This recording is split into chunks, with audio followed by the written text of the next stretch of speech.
العلي العظيم وما توفيقي إلا بالله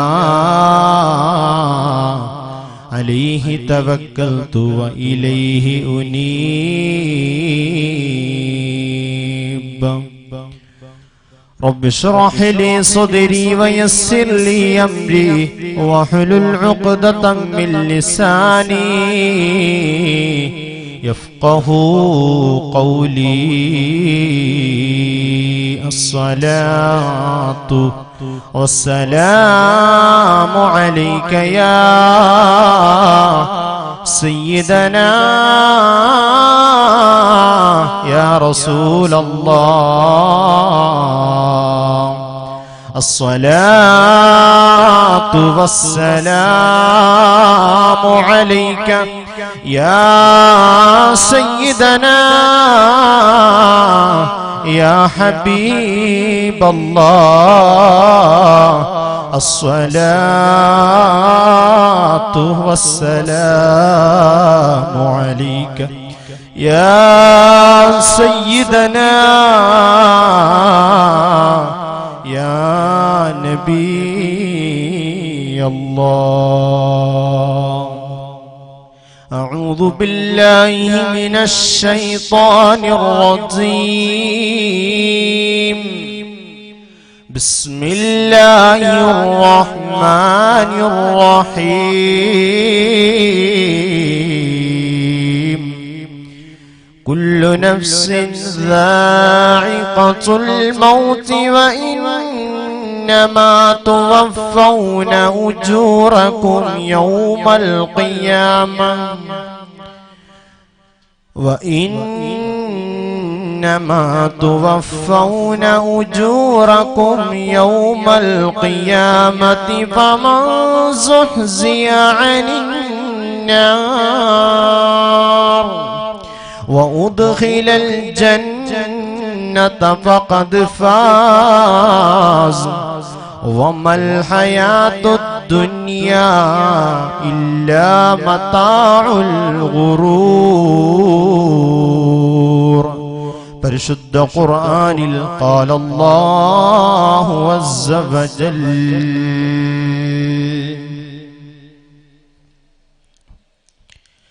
لا إله إلا الله لا إله إلا الله لا إله إلا الله محمد رسول الله لا إله إلا الله لا إله إلا الله لا إله إلا الله محمد رسول الله എല്ലാ ഗുണങ്ങൾ നേടുവാൻ കുറ്റങ്ങളെല്ലാം നീങ്ങുവാൻ സ്വർഗത്തിലൊന്നായി ചേരുവാൻ ബദരീങ്ങളെ തുണ റബ്ബനാ ലാ ഇലാഹ ഇല്ലല്ലാഹു ലാ ഇലാഹ ഇല്ലല്ലാഹ് لا إله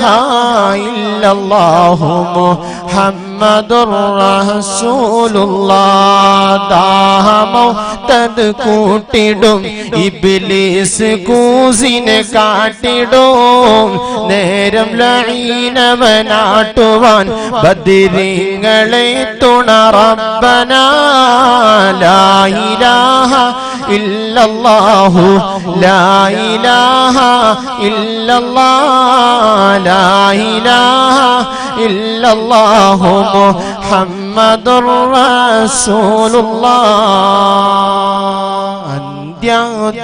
അന്ത്യദൂതരെ കാലത്താമണ്ണിൽ ജന്മം കൊണ്ടിരുന്നെങ്കിൽ ഞാൻ ആറ്റലി സ്വഹബത്തിൻ കൂട്ടത്തിൽ ഒരുവനായിരുന്നെങ്കിൽ ഞാൻ മഹബത്തിൻ തീരു പാദം ചുംബിച്ച മണ്ണിൽ വാണിരുന്നെങ്കിൽ ഞാൻ റൗളത്തുൽ ഫിർദൗസിലെ ചെറു പ്രാണിയായിരുന്നെങ്കിൽ ഞാൻ മർഹബായ നൂറൈനി മർഹബാ ജദ്ദൽ ഹുസൈൻ മർഹബാ അഹ്ലം വസഹ്ലാ മർഹബൻ യാ ഖൈറദാ തിരുറൗളഹ സവിധം അണയാനാശിച്ചൻ മനസ്സിൽ മായുന്നില്ലൻ മോഹം ഹൗദുൽ കൗസറിൻ മധുപാനം നാവിൻ തുണയാനുണ്ടല്ലോ ഒരു ദാഹം അന്ത്യദൂതരെ കാലത്താ മണ്ണിൽ ജന്മം കൊണ്ടിരുന്നെങ്കിൽ ഞാൻ ആറ്റലിൻ സ്വഹബത്തിൻ കൂട്ടത്തിൽ ഒരുവനായിരുന്നെങ്കിൽ ഞാൻ. ഏറ്റവും ബഹുമാനാദരവ് നിറഞ്ഞ ഈ മഹത്തായ സദസ്സിന്റെ അനുഗ്രഹീത സാന്നിധ്യം അഭിവന്യരായ ഖാലി സയ്യിദ് മുഹമ്മദ് മദനി അൽ ബുഖാരി തങ്ങൾ ഉസ്താദ്, പ്രഗൽഭന്മാരായ പണ്ഡിത മഹത്തുക്കൾ, മഹല്ല് കാരണവന്മാർ, ജമാഅത്ത് സാരഥികൾ, നല്ലവരായ എന്റെ രക്ഷിതാക്കളായ മുഅ്മിനീങ്ങൾ, കാവൽ ഭടന്മാരായ ചെറുപ്പക്കാർ, യുവാക്കൾ, നല്ലവരായ ഉമ്മ പെങ്ങന്മാർ, കരളിന്റെ കഷ്ണങ്ങളായ സ്നേഹനിധികളായ കൊച്ചു അനുചരന്മാർ, അല്ലാഹു സുബ്ഹാനഹു തആല നമ്മളിൽ ഈ സംഗമം ഖബൂൽ ചെയ്യുമാറാവട്ടെ. അവന്റെ പൊരുത്തത്തിലായി ആഫിയത്തുള്ള ദീർഘായുസ് അല്ലാഹു നമുക്ക് എല്ലാവർക്കും പ്രദാനം ചെയ്യുമാറാവട്ടെ. അൽഹംദുലില്ലാ, നമ്മുടെ ഈ പരിസര പ്രദേശത്തേക്ക് വലിയൊരു തണലായി, വലിയൊരു കാവലായി വർഷങ്ങൾക്ക് മുമ്പ് ഇവിടെ എത്തിപ്പെടുകയും ഇന്നും നമ്മെ ആത്മീയമായി നിയന്ത്രിച്ചുകൊണ്ടിരിക്കുന്ന അഭിവന്യരായ സാദിഖ് ഷാഹ് വലിയുല്ലാഹി ഖദ്ദസല്ലാഹു തആല സിർറുൽ അസീസ് അവിടത്തെ നാമധേയത്തിൽ, അവിടത്തെ പേരിൽ 2 വർഷത്തിലൊരിക്കൽ ഉറൂസ് കഴിച്ചു കൊണ്ടിരിക്കുകയാണ്. ഈ വർഷത്തെ ഉറൂസ് ബദർ ജുമാ മസ്ജിദ് കമ്മിറ്റിയുടെ നേതൃത്വത്തിലാണ് ഇവിടെ നടക്കുന്നത്. അൽഹംദുലില്ലാ, മിനിഞ്ഞാന്ന് തുടക്കം കുറിച്ച പരിപാടിയുടെ സമാപന ദിവസമാണ്. ഇതുവരെ കഴിഞ്ഞ ദിവസങ്ങളിൽ സ്വാത്വികരായ സാദാത്തുക്കളും പ്രഗൽഭന്മാരായ പ്രഭാഷകന്മാരും വന്ന് നമ്മെ സന്തോഷിപ്പിച്ചു. ഇന്ന് അവസാന ദിനമാണ്. അഭിവന്യരായ സയ്യിദ് അവർ നമ്മുടെ മുമ്പിലുണ്ട്. ഇനിയൊരു സയ്യിദും കൂടി ഇവിടെ വന്ന് നമ്മെ അനുഗ്രഹം ചുരിഞ്ഞ് നമുക്ക് ദുആ ചെയ്ത് തരാനും വരാനുണ്ട്. അല്ലാഹു എല്ലാവർക്കും ആഫിയത്തുള്ള ദീർഘായുസ് നൽകി അനുഗ്രഹിക്കട്ടെ. നമ്മുടെ ഈ പരിപാടി ഇവിടെ മഹല്ലിലെ ഒരു ഉസ്താദ് എന്ന നിലക്ക് ഔദ്യോഗികമായി തന്നെ പല ആളുകളെയും സ്മരിക്കേണ്ടതുണ്ട്. സ്വാഗത ഭാഷണത്തിൽ നേരത്തെ പറഞ്ഞു. അൽഹംദുലില്ലാ, നമ്മുടെ ഈ പരിപാടിയുടെ സംഘാടക സമിതി സ്വാഗത സംഘം രൂപീകരിച്ചതു മുതൽ ഇതിനു വേണ്ടി കഷ്ടപ്പെട്ട പ്രയാസങ്ങൾ സഹിച്ച യാതനകൾ അനുഭവിച്ച ഒരുപാട് ചെറുപ്പക്കാരും മഹല്ല് കാരണവന്മാരും ഉണ്ട്. അള്ളാഹു എല്ലാവർക്കും ഖൈർ പ്രദാനം ചെയ്യുമാറാവട്ടെ. നമ്മുടെ ഈ പരിപാടിയിൽ 3 ദിവസവും നമുക്ക് ലൈവ് തത്സമയം സംപ്രേഷണം ചെയ്യാൻ ഗൾഫ് നാടുകളിലും വിദേശ നാടുകളിലും മറ്റുമുള്ള പരിസരത്തുള്ള ആളുകൾക്ക് അവരുടെ പ്രൈവറ്റ് റൂമിലിരുന്നും മറ്റും കാണാനുള്ള സംവിധാനം ഒരുങ്ങണമെന്നൊരു ചർച്ച വരികയും അതിന്റെ പിന്നിൽ 3 ദിവസത്തെ ചെലവ് മൊത്തം തരാമെന്നേറ്റത് കാനക്കോട് ജമാഅത്തിൽപ്പെട്ട നമ്മുടെ പരിസര പ്രദേശമായ KK നാരമ്പാടിയിലുള്ള ലത്തീഫ് എന്ന് പറയുന്നൊരു സുഹൃത്ത്, അൽ ഷർഖ് അസ്മാഖു ഷർഖിയ ഫിഷ് റെസ്റ്റോറന്റ് സൗദി അറേബ്യയിൽ നടത്തുന്നൊരു കൂട്ടുകാരനാണ്. അദ്ദേഹം തന്നെയാണ് നമ്മുടെ സ്റ്റേജും കാര്യങ്ങളും എല്ലാം ഏറ്റെടുത്തത്. അള്ളാഹു അദ്ദേഹത്തിന്റെ ബിസിനസ്സിലും മറ്റും റഹ്മത്തും പുരോഗതിയും നൽകുമാറാവട്ടെ. അതുപോലെ 3 ദിവസം നമ്മുടെ ഇവിടെ വരുന്ന ഉസ്താദുമാർക്ക് ആദ്യത്തെ ദിവസം അൽ-അൻസാർ അവരുടെ വീടുകളിലായിരുന്നു. 2ാമത്തെ ദിവസം നമ്മുടെ ജമാഅത്ത് ട്രഷറർ സ്വാഗത സംഘം കമ്മിറ്റി ചെയർമാൻ അഭിമന്യരായ ഖാദർച്ചാന്റെ വീട്ടിൽ, ചമ്രഞ്ചാൽ ഖാദർച്ചാന്റെ വീട്ടിലും, ഇന്ന് എല്ലാവർക്കും ഗണ്ടിത്തെടുക്ക ഉമർച്ചാന്റെ വീട്ടിലും ഭക്ഷണങ്ങൾ ഒരുക്കി അള്ളാഹു അവർക്ക് സ്വർഗീയ ഭക്ഷണം നൽകി പ്രദാനം ചെയ്യുമാറാവട്ടെ. അതേപോലെ ഇവിടെ വിതരണം ചെയ്യാനുള്ള ചീരണിക്ക് വേണ്ടി ഇറച്ചി, അരി, അങ്ങനെ പല ആളുകളും അവരെ കൊണ്ട് പറ്റുന്ന രൂപത്തിൽ പലരും ഏറ്റെടുത്തവരുണ്ട്. നമ്മൾ അനൗൺസ്മെന്റ് വണ്ടിക്ക് വേണ്ടി ആവശ്യമായ സഹായം പ്രത്യേകം സ്പോൺസർ ചെയ്ത ആളുകളുണ്ട്. നമ്മുടെ ഇവിടെ സ്ഥാപിച്ച കമാനങ്ങൾ, അതിന്റെ പിന്നിൽ സഹകരിച്ച നമ്മൾ അനീഫ്ചാന്റെ അൽ-അൻസാർ അദ്ദേഹത്തിന്റെ നേതൃത്വത്തിലുള്ള ഗൾഫിലെ പ്രതിനിധികളുണ്ട്. അതേപോലെ 3 സ്റ്റാർ വെൽഡിംഗ് ആൻഡ് കമ്പനി നമ്മളെ ഉമർച്ച ആ വിഷയത്തിൽ സഹകരിച്ചവരുണ്ട്. അതേപോലെ പോസ്റ്റർ, നോട്ടീസ്, അതിനെല്ലാം അതിന്റെ പരസ്യങ്ങളും മറ്റും സഹായിച്ച അൽ-അൻസാർ ഗ്രൂപ്പ്, ബദരിയ ട്രേഡേഴ്സ്, അതുപോലെ PK ബദരിയ, അതേപോലെ ഷാസ് ഇന്റർനാഷണൽ ടൂർ അടക്കമുള്ള ഗൾഫിലെ ISF-ന്റെ ഇജാസിയ സ്റ്റുഡൻസ് ഫെഡറേഷൻ മദ്രസയിലെ ഓൾഡ് സ്റ്റുഡന്റ് വിദ്യാർത്ഥികൾ അടക്കം പല ആളുകളും സഹകരണങ്ങൾ ചെയ്തവരുണ്ട്. അള്ളാഹു എല്ലാവർക്കും ഖൈറ് പ്രദാനം ചെയ്യുമാറാവട്ടെ. ഇതിന്റെ പിന്നിൽ ആരെല്ലാം പ്രവർത്തിച്ചു, ഇന്ന് നമ്മുടെ ഇതിന്റെ വളണ്ടിയേഴ്സായി പ്രവർത്തിക്കുന്നത് നമ്മുടെ ഈ മഹല്ലിലെ പരിധിയിലുള്ള കൂട്ടുകാർ മാത്രമല്ല, ചെറിയൊരു മഹല്ല എന്നാലും പരിസരത്തുള്ള ഹദ്ദാദ് ജുമാ മസ്ജിദിലെ ഒരുപാട് കൂട്ടുകാർ ഇതിന്റെ ചീരണി ഒരുക്കുന്നതിനും വളണ്ടിയേഴ്സായും സഹകരിക്കുന്നവരുണ്ട്. കാനോക്കോട് ജമാഅത്തിലെ നമ്മുടെ KK നാരമ്പാടി പരിസരത്തെ പ്രദേശത്തുള്ള ചെറുപ്പക്കാർ അൽഹംദുലില്ലാ നല്ല നിലയിൽ അധ്വാനിക്കുന്നവരുണ്ട്. അള്ളാഹു എല്ലാവർക്കും മഹാന്മാരായ സാദിഖ് ഷാ വലിയുള്ളാഹി അവിടുത്തെ പൊരുത്തവും മദതും തർബിയത്തും അള്ളാഹു നമ്മുടെ ജീവിതത്തിലുടനീളം നൽകുമാറാവട്ടെ. പ്രിയപ്പെട്ട മുഅ്മിനീങ്ങളെ, ആമുഖം നീട്ടി പറയുന്നില്ല, വിഷയത്തിലേക്ക് കടക്കുകയാണ്. മരണം ഒരു വിചിന്തനം എന്ന വളരെ ഗഹനമായി വിശാലമായി ചിന്തിക്കേണ്ട, ഗഹനമായ രൂപത്തിൽ അറിയേണ്ട, പഠിക്കേണ്ട ഒരു സബ്ജക്റ്റാണിത്.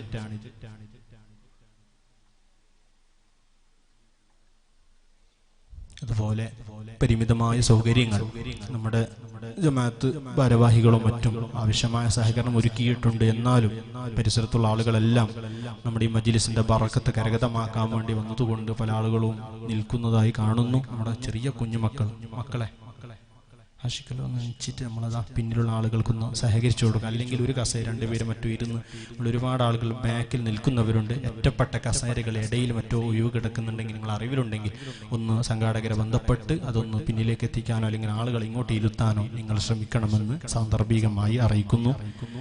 എൻ്റെ പ്രിയപ്പെട്ടവരെ, മനുഷ്യരായ നാം ഈ ഭൗതിക ലോകത്ത് ജീവിച്ചു കൊണ്ടിരിക്കുന്നത് പ്രധാനമായ ഒരു ചോദ്യത്തിന് നമ്മൾ മറുപടി കണ്ടെത്തേണ്ടതുണ്ട്. നാം എന്തിനാണ് ഈ ഭൗതിക ലോകത്ത് ജീവിക്കുന്നത്? നമ്മുടെ ജീവിതത്തിന്റെ ലക്ഷ്യം എന്താണ് എന്ന ആ ചോദ്യത്തിന്, വിശാലമായ ചോദ്യത്തിന് നമ്മൾ കൃത്യമായ മറുപടി നൽകേണ്ടതുണ്ട്.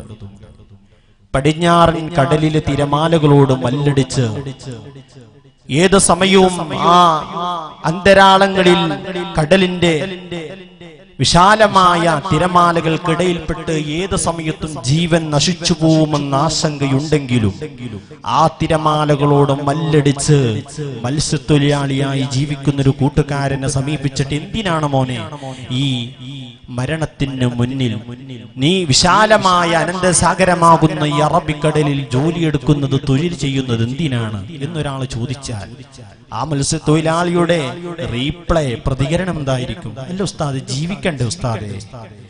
അതേ, മറ്റൊരു മനുഷ്യൻ ശക്തമായ പാറക്കല്ലുകൾ ഇടിച്ച് പൊളിച്ച് ഒരു തരത്തിലും അത് പൊട്ടിച്ച് കളയാൻ പറ്റാത്തതാ, എന്നാലും ശക്തമായ അവന്റെ മസിൽ പവർ കൊണ്ട് അതിനെ ഇളകി പൊട്ടിച്ച് അവിടെ തെങ്ങിൻ തൈകൾ വെച്ചുകൊടുത്ത് നെഞ്ച് കല്ലാക്കി അധ്വാനിക്കുന്ന പ്രിയപ്പെട്ട കൂട്ടുകാരനെ കണ്ടിട്ട്, തൊഴിലാളികളെ കണ്ടിട്ട്, ചെങ്കൽ ക്വാറിയിലും ക്രഷറിയിലും ജോലിയെടുക്കുന്ന ആളുകളെ കണ്ടിട്ടൊന്ന് ചോദിച്ചാൽ, എന്തിനാണ് ഈ പ്രയാസകരമായ സാഹസകരമായ ഒരു ജോലി നീ ഏറ്റെടുത്തത്? എന്തിനാണ് ഇത്രക്കും പ്രയാസപ്പെടുന്ന ഒരു ഡ്യൂട്ടി നീ എടുക്കുന്നതെന്ന് ചോദിച്ചാൽ അവന്റെയും പ്രതികരണം, അല്ല ഉസ്താദേ, ഒന്ന് ജീവിക്കണ്ടേ?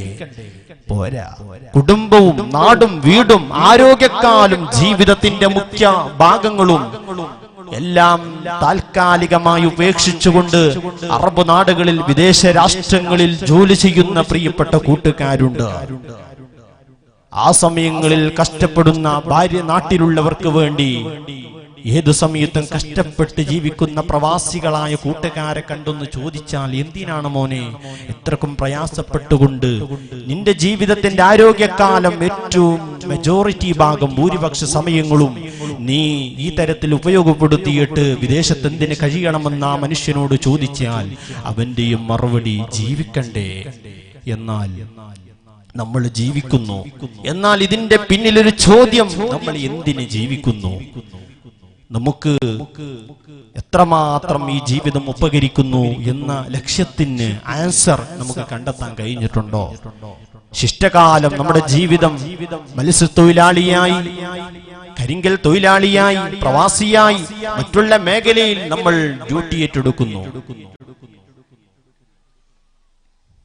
അതുപോലെ നമ്മുടെ പിന്നിലുള്ള ഒരുപാട് ആളുകൾ വന്ന് അവിടെ പ്രയാസപ്പെടുന്നുണ്ട്. ഒന്ന് പ്രയാസമില്ലെങ്കിൽ ഒന്ന് എല്ലാവരും ആ കസേരൊന്ന് പിടിച്ച് ഒന്ന് മുമ്പിൽ വന്ന് ഇരുന്ന് സഹകരിച്ചാൽ വലിയ ഉപകാരമായിരിക്കും. എല്ലാവരും ക്ഷമിക്കുക. നിങ്ങൾക്ക് വേണ്ട രൂപത്തിലുള്ള സൗകര്യം ഒരുക്കാൻ പറ്റാത്തതിൽ സംഘാടക സമിതിക്ക് വേണ്ടി ക്ഷമ ചോദിക്കുകയാണ്.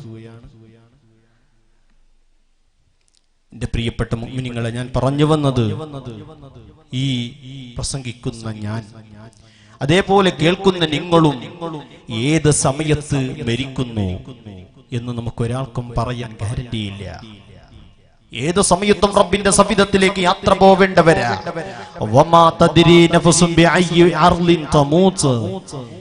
ഏത് നാട്ടിൽ വെച്ചാണ് മരണപ്പെടുന്നതെന്ന് ഒരാളും അറിയുന്നില്ല.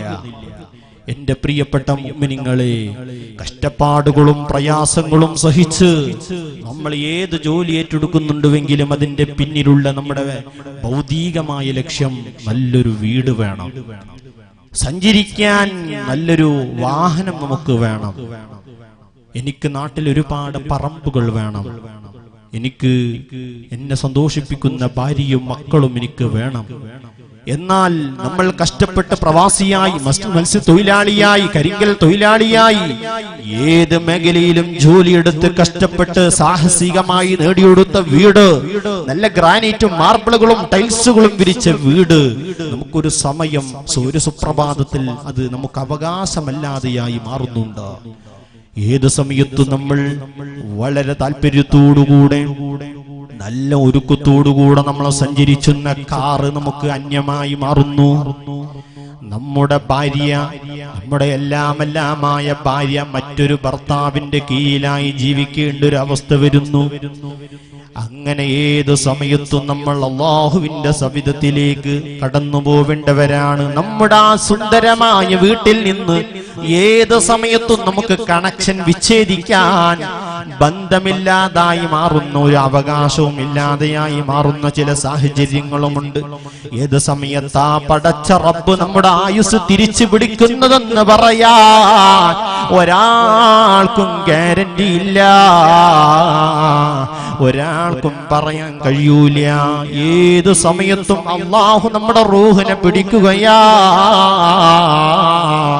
നമ്മുടെ കുടുംബത്തിൽ നിന്ന് പ്രിയപ്പെട്ട ഒരാൾ മരിച്ചെന്നറിഞ്ഞാൽ നാട്ടുകാർ ഓടി വരുന്നു, കുടുംബക്കാർ ഓടി വരുന്നു. എല്ലാവരുടെയും ലക്ഷ്യമെന്താ? പെട്ടെന്ന് തന്നെ ആ മയ്യത്ത്, ഇന്നലത്തെ അബൂബക്കറും അബ്ദുൽ കബീറും അബ്ദുർ റഹ്മാനും അബ്ദുൽ ഖാദിറും മുഹമ്മദും ജമീലയും നഫീസയും മൈമൂനയും ഖദീജയും ഫാത്തിമയും ഇന്ന് മയ്യത്തായി മാറുകയാണ്. എല്ലാവരും പറയുന്നു ആ മയ്യത്തൊന്ന് മറവ് ചെയ്യണം. അതാ പള്ളിക്കാട്ടിൽ ഖബർ ഒരുങ്ങുന്നു. നമ്മുടെ വീട്ടിൽ നിന്ന് മയ്യത്ത് കുളിപ്പിച്ച് പള്ളിയിലേക്ക് കൊണ്ടുപോവാനുള്ള ഒരുക്കമാണ് നടത്തുന്നത്. ആ സമയത്ത് നമുക്കൊന്ന് പറയാൻ കഴിയുമോ, എന്നെ നിങ്ങൾ മയ്യത്ത് കുളിപ്പിക്കുന്ന സമയം എന്റെ സുന്ദരമായ വീട്ടിൽ വെച്ച് എന്നൊന്ന് മയ്യത്ത് കുളിപ്പിക്കണമെന്ന് പറഞ്ഞാൽ നമുക്കൊന്ന് പറയാനുള്ള ശേഷിയുണ്ടോ? ആ മയ്യത്തിനത് പറയാനുള്ള അധികാരമുണ്ടോ? കഴിവുണ്ടോ? എങ്ങനെ മക്കളെങ്ങാനും ആ ഉപ്പാനെ, സുന്ദരമായ വീടിന്റെ ഉപ്പ കഷ്ടപ്പെട്ട് ഒരുപാട് 25-30 വർഷക്കാലം ഗൾഫിൽ ജോലി ചെയ്ത് കഷ്ടപ്പെട്ടുണ്ടാക്കിയ വീടിന്റെ ഉപ്പയും ഉമ്മയും സല്ലപിച്ചിരുന്ന ഉപ്പാന്റെ പ്രൈവറ്റ് എയർ കണ്ടീഷൻ കൊണ്ട് ശീതീകരിച്ച റൂമിലൊന്ന് ആ ഉപ്പാനെ ഒന്ന് മയ്യത്ത് കുളിപ്പിക്കണമെന്നൊരു തീരുമാനം വന്നാൽ പലര് വന്നിട്ട് പറയും ഇവിടെ കുളിപ്പിക്കാൻ പറ്റൂല, പുറത്തേക്ക് വെള്ളം പോവാനുള്ള ഓവ് ഇവിടെ ഇല്ല. ഇനി എങ്ങാനും ആ മാർബിളൊന്ന് കുത്തിപ്പൊട്ടിച്ച് തൽക്കാലം അത് കുത്തിപ്പൊട്ടിക്കേണ്ട ആവശ്യമുണ്ടോ? ഒരു അരമണിക്കൂർ കുളിക്ക് വേണ്ടിയിട്ടാണോ ഉപ്പയുണ്ടാക്കി ഈ ഗ്രാനൈറ്റും വീടും ഈ ടൈൽസുകളും പൊട്ടിച്ചു കളയുന്നത്? വേണ്ട, എന്നത് വേണ്ട. ആ റൂമിലുള്ള വലിയ കട്ടിലുണ്ട്, പ്രത്യേകമായ തേക്കിന്റെയോ ബീട്ടിയുടെയോ നല്ല പോളീഷ് കൊണ്ട് ശുദ്ധീകരിച്ച വിലപിടിപ്പുള്ള മരങ്ങൾ കൊണ്ടുണ്ടാക്കിയ ബെഡ്. ആ ബെഡിൽ കുളിപ്പിക്കാൻ, കട്ടിലിൽ കുളിപ്പിക്കാൻ ഒരു തീരുമാനം വരുമോ? മക്കൾ വന്നിട്ട് പറയും ഉപ്പ അതിൽ ചെറിയൊരു പോറൽ പോലും ഏൽപ്പിക്കാതെ, അതിലൊരു വെള്ളം പോലും നനക്കാതെ നല്ല സൂക്ഷിച്ചുണ്ടാക്കിയ കട്ടിലാണ്, ആശാരിയോട് പ്രത്യേകം സംവിധാനിച്ച കട്ടിലാണ്, അതിൽ കുളിപ്പിക്കാൻ പറ്റൂല. പിന്നെ എവിടെ നിന്നാ മയ്യത്ത് വാടക കട്ടില് കൊണ്ടുവരുന്നു? മയ്യത്ത് കുളിപ്പിക്കുന്ന പ്രത്യേകമായ കട്ടിലുണ്ട്. അല്ലെങ്കിൽ പിതാവിന് കുളിപ്പിച്ചിരുന്ന തറവാട് കട്ടിലുണ്ടെങ്കിൽ അതിന്റെ കാലുകൾ വേർപിരിഞ്ഞു പോയെങ്കിൽ ഒരു ആശാരി, ഒരു കാർപ്പന്ററിനെ കൊണ്ടുവന്നിട്ട് അതിന്റെ ആണിയൊന്ന് ഊട്ടി ഉറപ്പിച്ചിട്ട് ആ കട്ടിലിൽ വീടിന്റെ ഉള്ളിലല്ല, വീടിന്റെ പരിസരത്തുണ്ടാക്കിയ താൽക്കാലിക ഒരു ഷെഡ്, ഒരു ടർപ്പേല് വിരിച്ചുകൊണ്ടുണ്ടാക്കിയ താൽക്കാലികമായ ഷെഡിലാണ് ആ ഉപ്പാനെ കുളിപ്പിക്കുന്നത്. ആ സമയത്ത് നിങ്ങൾ ദുനിയാവിൽ ഭാവി അവിടുത്തെ ഭൗതിക ജീവിതത്തിൽ ആ ഉപ്പ കുളിക്കുന്ന സമയത്ത് ഒരു തോർത്ത് മുണ്ടെടുത്ത് ബാത്റൂമിൽ കുളിക്കുന്ന സമയത്ത് ആരെങ്കിലും ഒന്ന് എത്തി നോക്കിയാൽ, അല്ലെങ്കിൽ ഏതെങ്കിലും ഒരു ഒഴിവ് ഭാഗങ്ങളിൽ ഏതെങ്കിലും ജനാലിയുടെ ഏതെങ്കിലും ഒരു ഹോൾസിലൂടൊന്ന് കണ്ണിട്ട് നോക്കിയാൽ, അല്ലെങ്കിൽ ചെറിയ ലെൻസ് ക്യാമറകൾ കൊണ്ട് ഉപ്പയുടെ കുളിയുടെ രംഗങ്ങളൊന്ന് പകർത്തിയാൽ ആ ഉപ്പ ആരാണെങ്കിലും വെറുതെ വിടുമോ? എന്നാൽ ആ സമയത്ത് നിങ്ങൾ ഓർക്കേണ്ടതുണ്ട്, ആ സമയത്ത് ഉപ്പാനെ കുളിപ്പിക്കുന്ന സമയത്ത് എത്ര ആളുകളാ? ഒന്നല്ല രണ്ടല്ല, പരിസരത്ത് ഒരുപാട് ആളുകളുണ്ട്.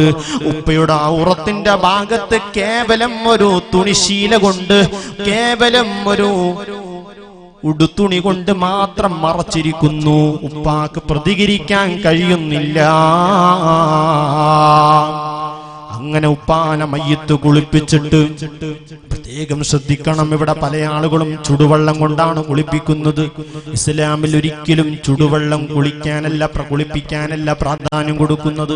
പലരും വീടുകളിലേക്ക് പോയിട്ട്, ആ മരിച്ച വീടുകളിലേക്ക് പോയിട്ടൊന്ന് ചോദിക്കും, അല്ല ആജിയാരെ വെള്ളം തിളക്കുന്നുണ്ടോ, അടുപ്പിലുണ്ടോ എന്നൊരു ചോദ്യം. പക്ഷേ ഈ ചുടുവെള്ളത്തിൽ കുളിപ്പിക്കേണ്ട സാഹചര്യം എവിടെയാണ്? പ്രത്യേകം നമ്മൾ അറിയണം, ഒരു മയ്യത്തിന് കുളിപ്പിക്കാൻ ഏറ്റവും സൂറ്റബിളായ, അനുയോജ്യമായ, ആവശ്യമായ വെള്ളം അത് കടൽ വെള്ളമാണ്. നമ്മൾ ഉപ്പിട്ട് കലക്കിയ വെള്ളമല്ല, കടൽ വെള്ളം. നമുക്ക് പലർക്കും അത് പ്രയാസമാകും. എന്നാൽ തന്നെ തണുപ്പ് വെള്ളം, അത് ഫ്രീസറിലുള്ള ഐസ് വെള്ളമല്ല ഞാൻ ഉദ്ദേശിച്ചത്. സാധാരണ നമ്മുടെ കിണറിൽ നിന്നും അതുപോലെ വാട്ടർ ടാപ്പിൽ നിന്നും നമ്മൾ എടുക്കുന്ന വെള്ളം, അതുകൊണ്ടാണ് കുളിപ്പിക്കേണ്ടത്. പിന്നെ ചുടുവെള്ളം കൊണ്ട് കുളിപ്പിക്കേണ്ട സാഹചര്യം എവിടെയാ അറിയണം. നമ്മൾ സോപ്പ് കൊണ്ട്, താളി കൊണ്ട് കുളിപ്പിക്കുന്ന സമയത്ത് ആ മയ്യത്തിന്റെ ശരീരത്തിലുള്ള അഴുക്ക് ഒരു നിലക്കും പോയി കിട്ടുന്നില്ല. അങ്ങനെ വന്നാൽ മാത്രം അത് ചുടുവെള്ളം കൊണ്ട് ആ അഴുക്ക്, മാലിന്യം നീക്കാൻ കഴിയുമെന്ന് ഉറപ്പുണ്ടായാൽ ആ സമയത്താണ് ചൂടുവെള്ളം കൊണ്ട് ഒരു മയ്യത്തിന് കുളിപ്പിക്കേണ്ടത്. നമ്മൾ അറിഞ്ഞിരിക്കണം. ഞാൻ വിഷയത്തിലേക്ക് കടന്നോട്ടെ. അങ്ങനെ മയ്യത്ത് കുളിപ്പിച്ചതിന് ശേഷം മയ്യത്തൊന്ന് കഫൻ ചെയ്യണം. മകന് പോകുന്നു ബദിയടുക്കയിലുള്ള ബോംബെ ടെക്സ്റ്റൈൽസിലേക്ക്, അല്ലെങ്കിൽ പരിസരത്തുള്ള ഏതെങ്കിലും കടകളിലേക്ക് പോകുന്നു. എന്തിനു വേണ്ടി? മയ്യത്ത് കുളിപ്പിച്ച് കഫൻ ചെയ്യാനുള്ള വസ്ത്രങ്ങൾക്ക്, കഫൻ തുണിക്ക് വേണ്ടിയിട്ട. പോയ സമയത്ത് ചെറിയ വില കൊടുത്താൽ കിട്ടുന്ന കോട്ടൺ തുണിയുണ്ട്. ഇതൊന്നും നിവർത്തി വെച്ചാൽ മോന് പറയും, ഓ എന്റെ ഉപ്പ ജീവിതത്തിൽ ഒരു ഷർട്ട്, അല്ലെങ്കിൽ ഒരു കന്തൂറ, ഒരു കമീസ്, ഒരു ജുബ്ബ പോലും ഈ തുണിയിൽ ഉപ്പ തുന്നി പിടിച്ചിട്ടില്ല, ഉപ്പ തുന്നിയിട്ടില്ല. ഉപ്പ നല്ല പോളിസ്റ്ററുള്ള, മിനുമിനുസമുള്ള, കാണാൻ നല്ല ആകർഷണീയമായ നല്ല വെള്ള വസ്ത്രമായിരുന്നു ഉപ്പ ധരിച്ചിരുന്നത്. അവരോട് ചോദിച്ചാൽ ഇതല്ലാതെ വേറെ നല്ല ക്വാളിറ്റിയുള്ള തുണിയില്ലേ എന്ന് ചോദിച്ചാൽ അവർ പറയും എല്ലാരും കൊണ്ടുപോകുന്നത് ഇത് തന്നെയാ. ആ തുണി കൊണ്ട് 3 തുണിക്കഷ്ണം, യഥാർത്ഥത്തിൽ 3 തുണിക്കഷ്ണമാണ് നമ്മൾ ഉപയോഗിക്കുന്നതെങ്കിലും ഇവിടേക്ക് നമ്മൾ ഓർക്കണം. ഒരാൾ വന്നിട്ട് പറയുന്നു, ഒരു 2 തുണി മാറ്റി വെച്ചിട്ട് ഒരു തുണിയിൽ മാത്രം കഫൻ ചെയ്താൽ മതി എന്ന് പറഞ്ഞാൽ അതനുസരിക്കേണ്ട ബാധ്യത നമുക്കുണ്ട്. യഥാർത്ഥത്തിൽ അർഹതയുള്ള, ആ മയ്യത്തിന് അവകാശമായിട്ടുള്ളത് ഒരു തുണി മാത്രം. 3 തുണി കൊണ്ട് മയ്യത്ത് കഫൻ ചെയ്തിട്ട് പള്ളിക്കാട്ടിലേക്ക് കൊണ്ടുപോവാൻ ഒരുങ്ങുകയാണ്. മുറ്റത്ത്, വീടിന്റെ പരിസരത്ത്, ആർപ്പാട വീടിന്റെ മുറ്റത്ത് പോർച്ചിൽ നല്ല കാറ് കിടക്കുന്നുണ്ട്. ആ കാറിന്റെ സീറ്റൊന്ന് നിവർത്തി വെച്ചാൽ ഒരു വ്യക്തിക്ക് നിവർന്ന് കിടക്കാൻ പറ്റും. പക്ഷേ ആർക്കെങ്കിലും പറയാൻ കഴിയുമോ അവസാനമായിട്ട് എന്റെ ഒരു ആഗ്രഹം, എന്നെ പള്ളിക്കാട്ടിലേക്ക് നിങ്ങൾ കൊണ്ടുപോകുകയാ, എന്റെ കാറിലൊന്ന് കിടത്തിയിട്ട് മയ്യത്ത് കട്ടിലിന് പകരം ആ കാറിൽ കിടത്തിയിട്ട് ഖബറിലേക്ക് കൊണ്ടുപോകൂ എന്ന് പറയാൻ കഴിയുമോ? എന്ന് പറഞ്ഞാൽ ആരെങ്കിലും അംഗീകരിക്കുമോ? ആ കാറിന് എത്ര കഷ്ടപ്പെട്ടാണ്, എത്ര വർഷങ്ങൾ ജോലിയെടുത്തിട്ടാണ് ആ ഉപ്പ ഒരു കാർ വാങ്ങി കൂട്ടിയത്. ആ കാർ വാങ്ങുന്നു മാത്രമല്ല, കാറിൽ എന്തെങ്കിലും കുട്ടികളൊന്ന് വരച്ചാൽ പലരും മക്കളെ പോലും മടിക്കുന്നുണ്ട്. ഏതെങ്കിലും ടൂറിസ്റ്റ് കേന്ദ്രങ്ങൾക്ക് അല്ലെങ്കിൽ പരിസരത്തുള്ള ഭാഗങ്ങളിലേക്ക് മക്കളെ കൊണ്ടുപോകുന്നു.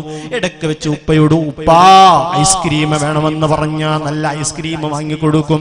ചോക്കോ ബാറും കോണുകളും ഐസ്ക്രീം വാങ്ങിക്കൊടുക്കും. ആ മക്കൾ അത് തിന്നിട്ട് ആ കാറിന്റെ അകത്ത് അവർ വൃത്തിയാക്കുന്നതിന് പകരം എന്തെങ്കിലും കച്ചകരകളാക്കിയാൽ, അല്ലെങ്കിൽ മിഠായി ചൂളികളോ മറ്റേതെങ്കിലും അതിന്റെ അവശിഷ്ടങ്ങളോ ഇട്ട് കഴിഞ്ഞാൽ ഉപ്പ അതെല്ലാം മാറ്റിയിട്ട് സർവീസ് ചെയ്തിട്ടാണ് ഉപ്പ ഏത് സമയത്തും കാറിലൂടെ യാത്ര സഞ്ചരിക്കുന്നത്. ആ നിലക്ക് സൂക്ഷിച്ചിരുന്ന കാറിലായിരുന്നു ഉപ്പ ഇതുവരെ പോയിരുന്നതെങ്കിൽ ഇന്ന് ഉപ്പ പോകുന്നത് മയ്യത്ത് കട്ടിലാണ്. തുരുമ്പ് പിടിച്ച പള്ളിയിൽ നിന്ന് കൊണ്ടുവന്ന മയ്യത്ത് കട്ടിലാ. ആ മയ്യത്ത് കട്ടിലാണെങ്കിലോ 2 മണിക്കൂർ മുമ്പ് ആ നാട്ടിൽ ജോലി ചെയ്യുന്ന ഒരു ഹോട്ടലിന്റെ പിന്നിൽ വിറക് വെട്ടി ജോലി ചെയ്യുന്ന ഒരാൾ മരിച്ചിട്ടുണ്ട്. അയാളോട് ജീവിതകാലത്തൊന്ന് പോയിട്ട് ചോദിക്കുന്നു, അല്ല നിങ്ങൾ വീട് എവിടെയാണ്?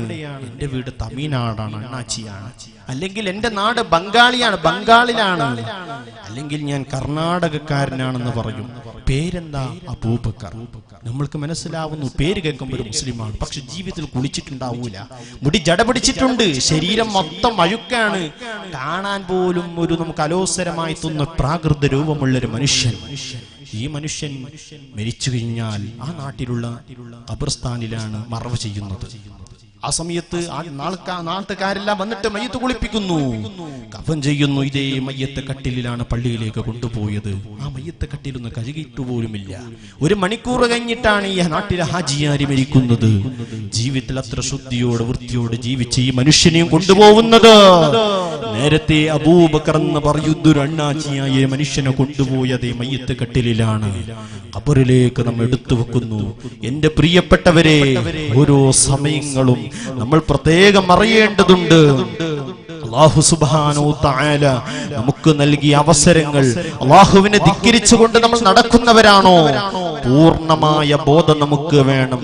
ഏത് സമയത്തും ഖബറിന്റെ ഭയാനകതയെ കുറിച്ചിട്ടൊന്ന് നമ്മൾ മനസ്സിലാക്കേണ്ടതുണ്ട്. അല്ലാഹുവിന്റെ ഹബീബ് പറയുന്നു, അൽ ഖബ്റു അവ്വലു മൻസിലി മിൻ മനാസിലിൽ ആഖിറ. പാരത്രിക ലോകത്തിന്റെ ജീവിതത്തിന്റെ തുടക്കമാണ് ഖബർ. ആ ഖബറിൽ നിന്ന് ആരെങ്കിലും രക്ഷപ്പെട്ടാൽ ഫമൻ നജാ മിൻഹു വമാ ബഅദഹു ഐസറു മിൻഹു. ഈ ഖബറിൽ നിന്ന് ആരെങ്കിലും രക്ഷപ്പെട്ടാൽ, ഈ ആദ്യത്തെ വീടാകുന്ന ഖബറിൽ നിന്ന് ഏതെങ്കിലും ഒരു മനുഷ്യൻ രക്ഷപ്പെടുകയാണെങ്കിൽ അല്ലാഹുവിന്റെ റസൂല് പറയുന്നു, അതാ അതിന് ശേഷമുള്ള മുഴുവൻ ഭാഗങ്ങളിലും മഹ്ശറയാവട്ടെ ആഖിറമാവട്ടെ മുഴുവനും രക്ഷയാ. ഫഇല്ലം തൻജൂ, ആ ഖബറിൽ നിന്ന് ആരെങ്കിലും രക്ഷപ്പെട്ടില്ലേ അവന്റെ ഓരോ ചലനങ്ങളും നഷ്ടത്തിലാണ്. ഖബറിലെ നരകമായ ശിക്ഷകൾ അതിനെ പാത്രീഭൂതനായവനാണോ? ശേഷമുള്ള മുഴുവനും നഷ്ടമാ, ശേഷമുള്ള മുഴുവനും എല്ലാം തുലഞ്ഞതാ.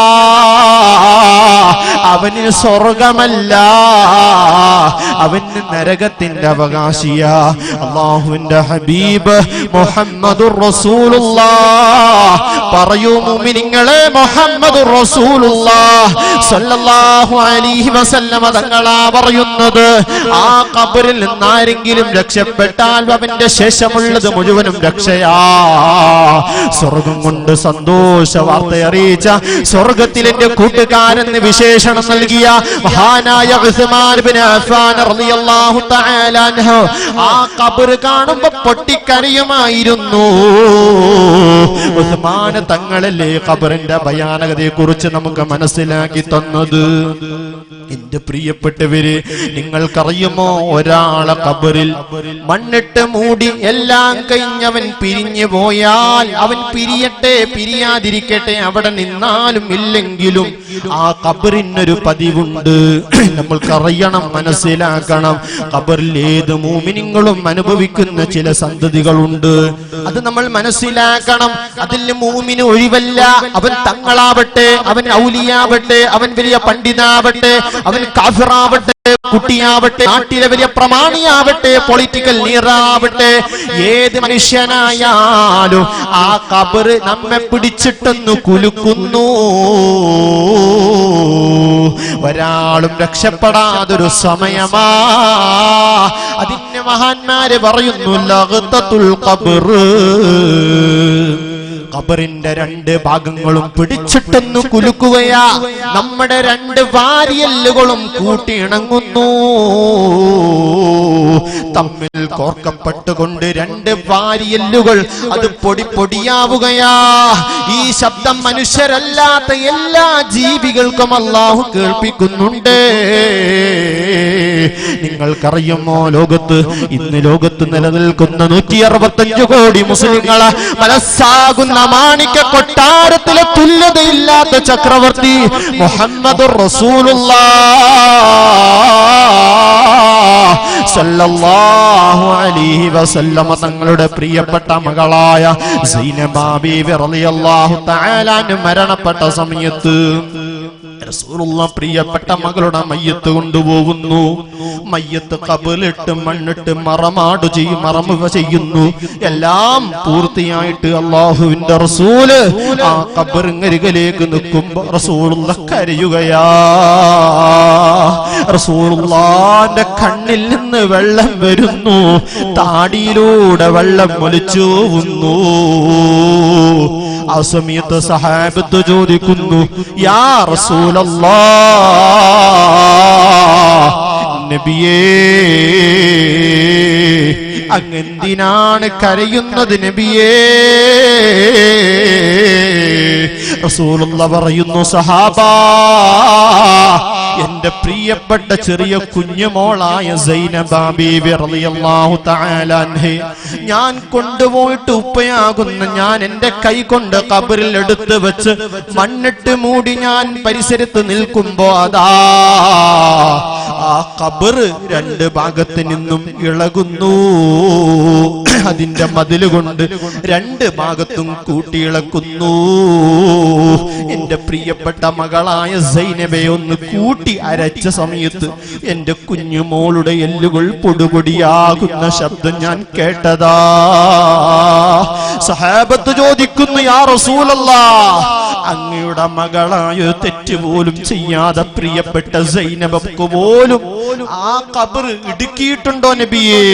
റസൂലുള്ളാഹ് പറയുന്നു, അല്ലയോ സഹാബാ, ലൗ നജാ അഹദുൻ മൻ ലഗ്തത്തുൽ ഖബരി ലനജാ സഅദ് ഇബ്നു മുആദ്. ഒരാളും ഖബറിന്റെ ഭയാനകതയിൽ നിന്ന്, അതിന്റെ ഇടുക്കലിൽ നിന്ന്, വാരിയല്ലുകൾ കൂട്ടിയെടുക്കുന്നതിൽ നിന്ന് ഒരാളും രക്ഷപ്പെടൂല സഹാബാ. അങ്ങനെ ഒരാൾ രക്ഷപ്പെടുമായിരുന്നെങ്കിൽ രക്ഷപ്പെടേണ്ടത് മഹാനായ സഅദ് ഇബ്നു മുആദ് തങ്ങളാ. ആരാണ് സഅദ് ഇബ്നു മുആദ് തങ്ങൾ? ലോകത്തുള്ള അതേ ആകാശഭൂമിയെക്കാളും വെല്ലുന്ന തരത്തിലുള്ള റബ്ബിന്റെ ഹർശ് അത് ഒരു പ്രാവശ്യം ഇളകിയിട്ടില്ല. എല്ലാ സമയത്തും ഹമലത്തുൽ അർശ് എന്ന് പറയുന്ന പ്രത്യേക മലക്കുകൾ അതിനെ ചുമന്നിട്ടിരിക്കുകയാ. അതൊന്നും ഒരു നിലക്കും കറങ്ങൂല, അത് ചലിക്കൂല. അത് ഹർശ് എന്ന് പറയുന്ന മഹാഗോളമാ. ഈ അർശ് ഒരു പ്രാവശ്യമേ ജീവിതത്തിൽ ഇളകിയിട്ടുള്ളൂ. ഏത് സമയത്താവമഅതസ്സഹറുല്ലാഹി മിൻ ഹജ്ലി ഹാലികി സമിഅനാ ബിഹി ഇല്ലാഹ ലിസഇദിൻ നബി അംരി. മഹാനായ സഅദ് ഇബ്നു മുആദ്, മഹാന്മാരായ മുഹാജിറുകളിൽ അബൂബക്കർ സിദ്ദീഖ് തങ്ങൾക്കുള്ള സ്ഥാനം. അൻസാരികളിൽ പ്രമുഖനാണ്. അൻസാരികളിൽ പ്രമുഖനായ സഅദ് ഇബ്നു മുആദ് തങ്ങൾ മരണപ്പെട്ട സമയത്ത് ലക്ഷോപലക്ഷം മലക്കുകളാ ആകാശത്തിൽ നിന്ന് ഇറങ്ങി വരുന്നത്. അതേ, എല്ലാവരും ഭൂമിയിൽ നടക്കുന്നു, മരണാനന്തര ചടങ്ങുകളിൽ പങ്കെടുക്കുന്നു, എല്ലാവരും ആ മയ്യത്തിനെ അനുഗമിക്കുന്നു. അല്ലാഹുവിന്റെ റസൂലിനെ പോലും കാലൊന്ന് നിവർത്തി വെക്കാൻ പറ്റുന്നില്ല.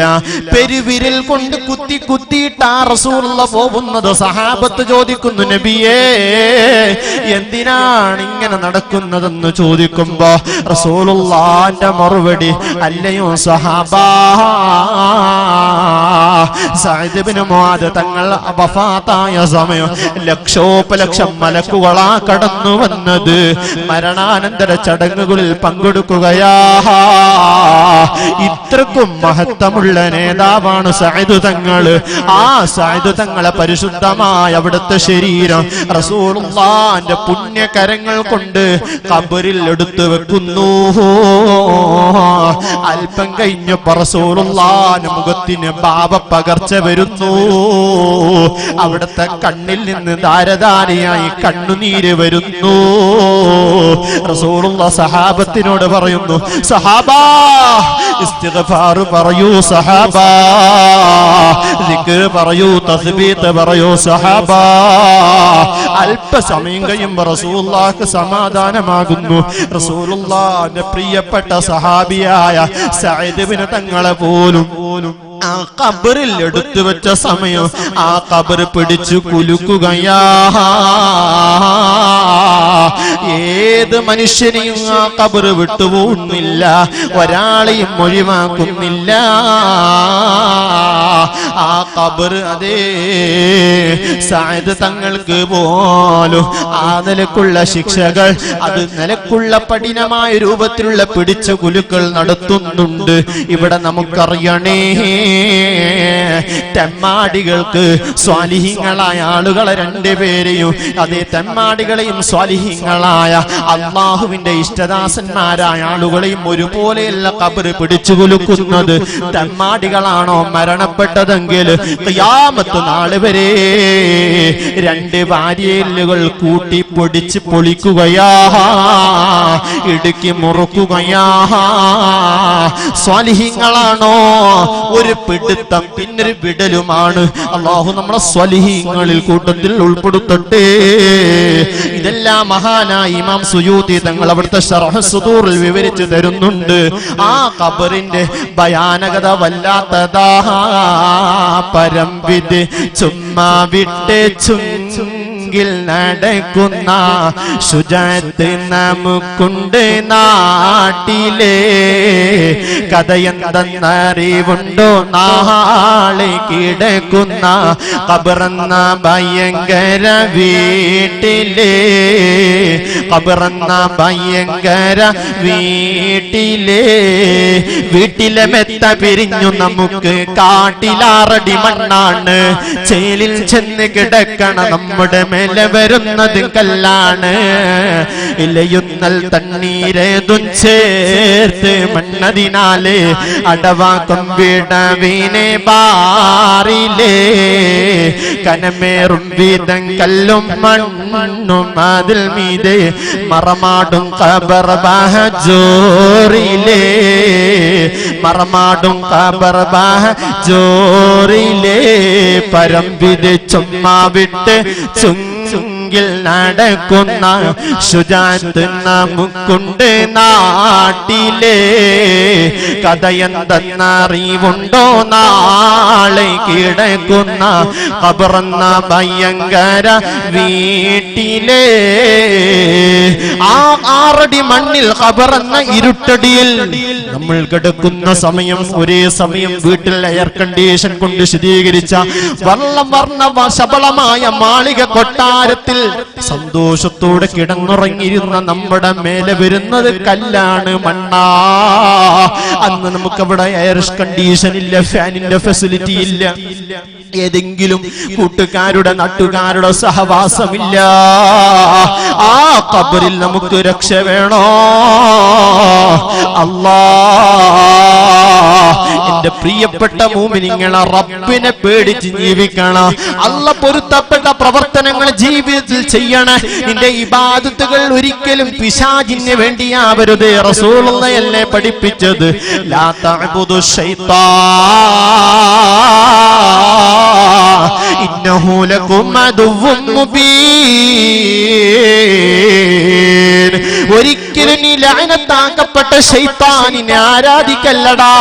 നീ ഏത് സമയത്തും നീ എവിടെയാ വേണ്ടത്? അല്ലാഹ്. അതേ കഠിനമായ നിന്റെ നമ്മളെപ്പോലത്തെ മുസ്ലിങ്ങളായ ആളുകളെ കഠിന ശത്രുവായ റസൂലുള്ളാഹി കഠിന ശത്രുവാണെന്ന് പറഞ്ഞ ലഅനത്താക്കപ്പെട്ട ഇബ്ലീസിനെയല്ല നീ ആരാധിക്കേണ്ടത്. അൻതഅബുദുല്ലാഹ കഅന്നക തറാ. നീ അല്ലാഹുവിനെ ആരാധിക്കേണ്ടത്. അല്ലാഹുവിനെ നിനക്ക് കാണുന്നില്ല. ഇപ്പോൾ റബ്ബ് നിന്റെ 2 കണ്ണുകൊണ്ട് കൃഷ്ണമണി കൊണ്ട് നിനക്ക് കാണാനില്ല. എന്നാലും ഫൈലം തകുൻ തറാഹ്, നിനക്ക് റബ്ബിനെ കാണാൻ കഴിയുന്നില്ല എങ്കിലും ഫൈന്നഹു യറാക്, പടച്ച റബ്ബിനെ കാണുന്നുണ്ടെന്ന രൂപത്തിൽ നീ ഇബാദത്ത് ചെയ്യണേ മോനെ. ഏത് മുതലാളിയാവട്ടെ, പണത്തിന്റെ മുമ്പിൽ അഹങ്കരിച്ച് ജീവിക്കുന്ന ഏത് മുതലാളിയാവട്ടെ, ഈ അധികാരത്തിന്റെ പിൻബലം കൊണ്ട് സമൂഹത്തിൽ കോപ്രാട്ടിത്തരങ്ങൾ കാണിച്ച പൊളിറ്റിക്കൽ ലീഡറാണോ? എടാ, നിന്റെ DGPക്ക് ഇവിടെ സ്ഥാനമില്ലടാ.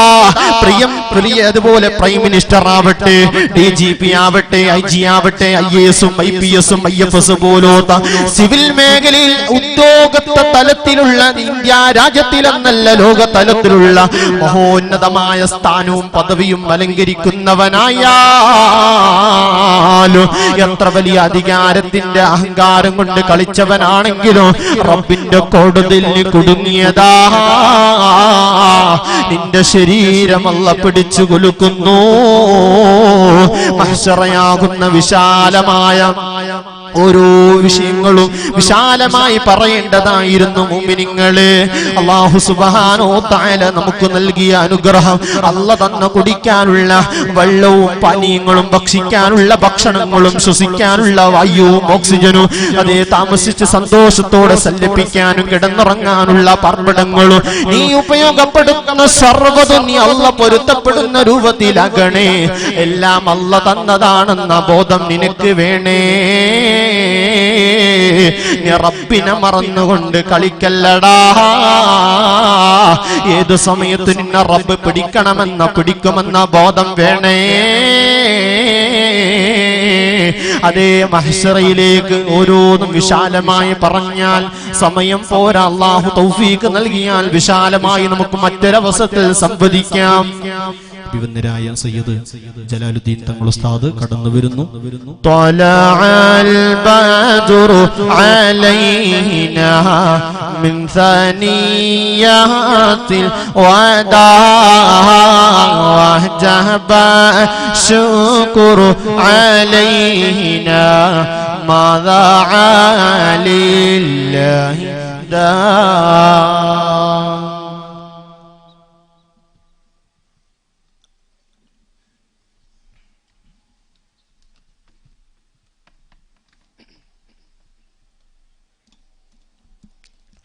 എന്റെ പ്രിയപ്പെട്ട മുഅ്മിനീങ്ങളെ, ഞാൻ പറഞ്ഞു വന്നത് വിശാലമായ മഹ്ശറിലേക്ക് കടക്കുന്നില്ല. 120ഓളം വരുന്ന സഫുകളിലായിട്ടാണ് ഓരോ ആളുകളെയും അല്ലാഹു അണിനിരക്കുന്നത്. വെറും 3 സഫ് മാത്രമേ സ്വർഗത്തിന്റെ അവകാശികളുള്ളൂ. ബാക്കി വരുന്ന മുഴുവനും മറ്റുള്ള മുഴുവൻ ഭാഗങ്ങളും എല്ലാം നരകത്തിന്റെ അവകാശികളാണ്. അല്ലാഹ് ഞങ്ങളെ സ്വർഗത്തിന്റെ അവകാശികൾ നീ നിലയുറപ്പിക്കണം അല്ലാഹ്. എന്റെ പ്രിയപ്പെട്ടവരെ, വിശാലമാകുന്ന മഹ്ശറ ഫിയൗമിൻ കാന മിഖ്ദാറുഹു 50000 സന. അതേ, ഓരോ ദിവസവും കടന്നു പോകുന്ന 50000 വർഷത്തിന്റെ ദൈർഘ്യമാ. ഇന്ന് 15 കോടി കിലോമീറ്റർ മുകളിലുള്ള സൂര്യന്റെ ചൂടേറ്റ് പകൽ സമയങ്ങളിൽ നമ്മൾ വിയർക്കുന്നു, തളരുന്നു, ജോലികൾക്ക് പ്രയാസമാവുന്നുവെങ്കിൽ നാളെ മഹ്ശറയിൽ അതേ അടികഠിനമായ രൂപത്തിലുള്ള സൂര്യൻ മുകളിലുള്ളത് ഒരു ചാണാണ്. മഹാന്മാര് പറയുന്നു ഹത്തൽ മീൽ, അതേ സുറുമയിലിട്ട് കണ്ണിലേക്ക് തേക്കാൻ ഉപയോഗിക്കുന്ന ചെറിയ കോല്, ആ കോലിന്റെ അത്രക്കും ഡിസ്റ്റൻസിലാണ് സൂര്യൻ ഉദിക്കുന്നത്. നമ്മൾ ഇരിക്കുന്ന തറയാണെങ്കിലോ മഹാന്മാര് പറയുന്നു ഒന്നുകിൽ അത് ചെമ്പുള്ളത് കൊണ്ടാ, ചെമ്പു കൊണ്ടുള്ള തറകളാ, അതല്ലെങ്കിൽ മറ്റുള്ള ലോഹങ്ങൾ കൊണ്ടുണ്ടാക്കിയതെന്ന് മഹാന്മാരുടെ അഭിപ്രായമുണ്ട്. ഏതായാലും ആ കഠിനമായ രൂപത്തിൽ പ്രയാസങ്ങൾ നമ്മൾ അനുഭവിക്കുകയാ. അവിടെ സർവ്വ ആളുകളും കൊതിക്കുന്ന എല്ലാവരും അവസാനമായി രക്ഷയ്ക്ക് വേണ്ടി കേഴുന്നത് അത് നമ്മുടെ ഹബീബ് തങ്ങളിലൂടെയാ.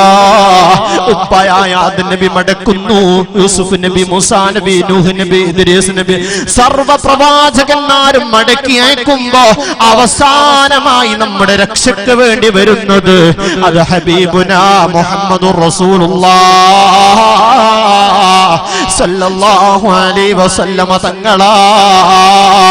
എന്റെ പ്രിയപ്പെട്ടവർ, അവസാനം വിചാരണയിലൂടെ ഒന്നുകിൽ സ്വർഗത്തിലേക്ക് അല്ലെങ്കിൽ നരകത്തിലേക്കാ. അതേ, നരകത്തിന്റെ കഠിനമായ അവസ്ഥയൊന്നറിയുമോ?